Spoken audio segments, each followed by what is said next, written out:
بل پلو په داسې حال کې چې امریکایي سرتیري له افغانستان څخه د وتلو چمتوالی نیسي د دې هیواد اردو هڅه کوي چې خپلو سرتیرو ته د مشاورینو د رولوبولو روزنه ورکړي.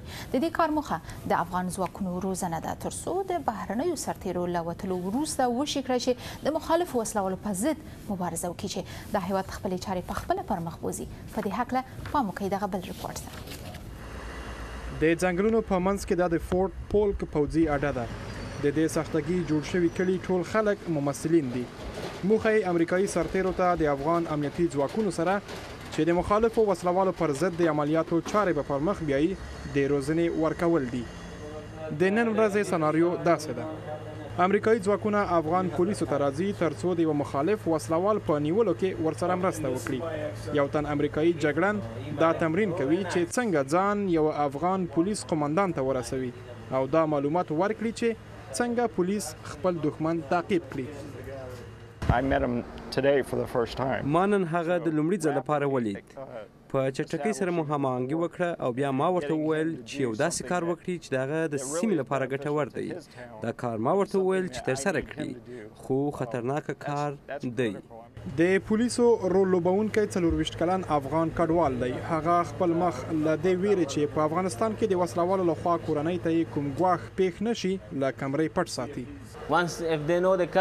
که هغوی زموږ کلتور وپیژني او کله چې هلته لاړ سي نو د بېګناه خلکو له وژنې څخه به مخنیوی وسي. که چیرې هلته پر هغوی یو څوک له یو کور څخه ډزې وکړي دوی باید خلک وپیژني چې څوک دوست دی او څوک دښمن دی او یا لږ ته لږ هغوی به له احتیاط نه کار واخلي. افغان پولیس کلي ته ننوځي او امریکایي ځواکونه هغوی تعقیبوي. جنگ پیلېږي. یو تن افغان پولیس ټپي کېږي. امریکایي پوځي ډاکټر ورسره مرسته کوي.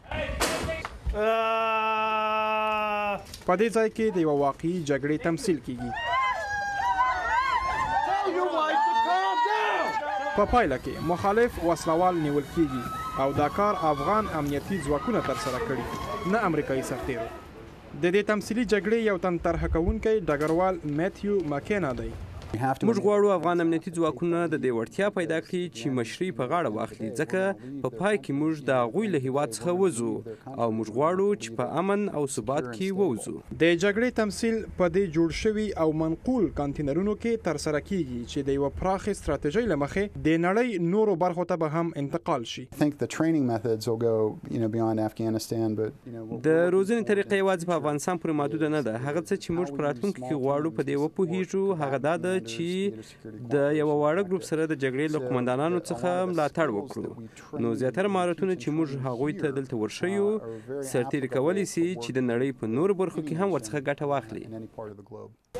د دې تمرینونو په مرسته د ماکینا 122 پیاده لوا اوس په افریقا کې د عملیاتو لپاره ورته روزنو ته وده ورکوي. افریقا د واشنگټن د توجه نوې سیمه ده او امریکایي سرتیري د تروریستي ګواښونو پر وړاندې د سیمې سرتیرو ته مشورې ورکوي. سید عزیز رحمان د امریکا غږ واشنگټن.